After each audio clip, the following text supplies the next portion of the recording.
पश्चिम बंगाल को बहुत गौर से देखें तो चाहे वो मामला संदेश खाली का हो या फिर मामला आरजीकर मेडिकल कॉलेज का मामला हो, उसमें भी पुलिस की जो तत्परता है उसको लेकर कई तरीके के सवाल उठे। ऐसे में क्या हम ये कह सकते हैं, और ख़ास तौर से जो वहाँ के लोग हैं पश्चिम बंगाल के और मुर्शिदाबाद के, वो ये कह रहे हैं कि वहाँ पर बीएसएफ की तैनाती होनी चाहिए, और जिस तरीके से कोलकाता हाईकोर्ट ने भी कहा कि वहाँ केंद्रीय बल की तैनाती होनी चाहिए, इन सब के बीच में क्या ये माने कि जो पुलिस फोर्स है कोलकाता की, यानी जो प्रशासनिक अमला है, वो बहुत ज़्यादा ढीला है?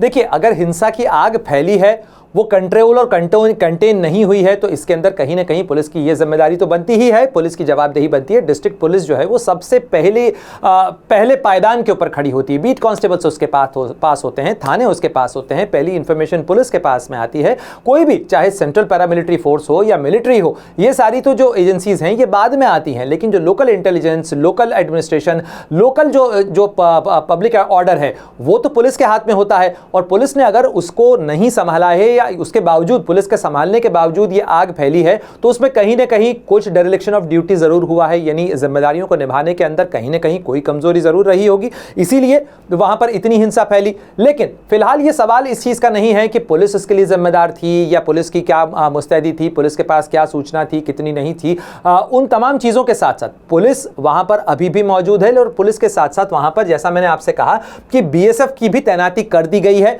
बीएसएफ का ये डिप्लॉयमेंट है, साउथ बंगाल का ये इलाका है, उसकी तरफ से साउथ बंगाल में जो बीएसएफ की यूनिट है उसी की तरफ से ये शेयर किया गया है, जिसके अंदर बताया गया है कि बीएसएफ ने ये डिप्लॉयमेंट कर दिया है। ये जो तमाम दस्ते आप देख रही हैं, ये मार्च करते हुए इस मुर्शिदाबाद के तमाम इलाकों के अंदर, जो वक्फ बिल अमेंडमेंट के बाद में हिंसा का दौर वहां पे देखने को मिला था, उसके बाद कई इलाकों के अंदर, खासतौर पर जो संवेदनशील इलाके हैं, उन इलाकों के अंदर बीएसएफ की तैनाती अब की जा चुकी है, दिन हो या रात। लेकिन ये जो शमशेरगंज और सूती, ये जो मुर्शिदाबाद के इलाके हैं जहां सबसे ज्यादा हिंसा देखने को मिली, उन तमाम इलाकों के अंदर अब बीएसएफ जो है वो तैनात है। और बीएसएफ का जो फ्लैग मार्च जिसे कहा जाता है, या एरिया डोमिनेशन आप कह सकते हैं, वो करते हुए यहां पर बीएसएफ के दस्ते नजर आ रहे हैं।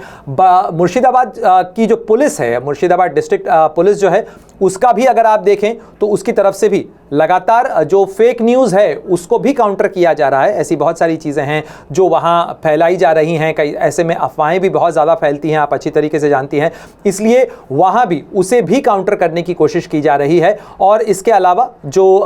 पूरे इलाके के अंदर शांति बढ़ती जाए, इसको लेकर भी द सिचुएशन इन सूती and Shamsherganj area of Jangipur is now under control. ये 11 तारीख को पुलिस की तरफ से कहा गया है कि वहां पर स्थिति जो है अब नियंत्रण के अंदर है, यानी पुलिस ये मैसेज देने की कोशिश कर रही है कि स्थिति नियंत्रण के अंदर है, लेकिन उसके बावजूद रह रहकर हिंसा वहां पर होती रही। इसीलिए जो सवाल आपने पूछा, वो सवाल मुर्शिदाबाद के लोग भी पूछ रहे हैं, वो और लोग भी पूछ रहे हैं कि भाई पुलिस जब एक तरफ कहती है कि द सिचुएशन इन सूती and Shamsherganj area of Jangipur is now under control, अगर वो अंडर कंट्रोल है तो फिर 2 दिन बाद बीएसएफ की तैनाती करने की जरूरत क्यों पड़ी वहां पर? The unruly mob has been dispersed by effective police action. Traffic has returned to normalcy on the national highway and strict action will be taken against those who have restored to violence. यहाँ पर police की तरफ से कहा गया है कि स्थिति सामान्य हो चुकी है, ट्रैफिक नॉर्मल हो चुका है, और साथ ही ये भी कहा गया है कि अगर कोई हिंसा करने की कोशिश करता है तो उसके खिलाफ कार्रवाई होगी। Raids are being conducted to arrest the troublemakers, यानी जो लोग हिंसा करने की कोशिश कर रहे हैं उनको पकड़ने के लिए, उनकी धरपकड़ के लिए रेड्स की जा रही हैं। ये 11 अप्रैल का पश्चिम बंगाल में मुर्शिदाबाद पुलिस का, ये वेस्ट बंगाल पुलिस का ट्वीट है। मुर्शिदाबाद पुलिस ने उसे जो है